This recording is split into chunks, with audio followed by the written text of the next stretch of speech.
Hello everyone, it's good to have you here again. Today we're going to be talking about f-stops. Some of you might be like, what are f-stops? What is an f-stop?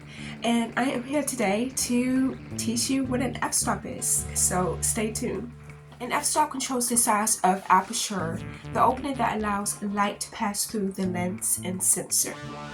The smaller the f number or f-stop, for example f0.7, the bigger the aperture, allowing more light to pass through. While on the other hand, the higher f number or the bigger f-stop means the aperture is smaller, allowing less light to pass through. I know it can be confusing. Small number, big aperture, big number, small aperture. Just kind of think the opposite and remember the number comes first. You might also be asking, when do I use a big aperture? When do I use a small aperture or a narrow aperture? I'm here to share how to use your aperture as well. First, I'm going to tell you when you should be using a wide aperture. First and foremost, use a wide aperture whenever you're in low light situations. It's better to change your f-stop than it is to change your shutter speed or your ISO.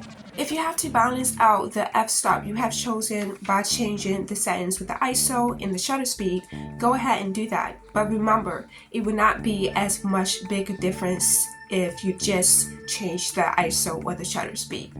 Now let's talk about when you should be using a very narrow or a large number small aperture. You kind of want to use it the opposite way.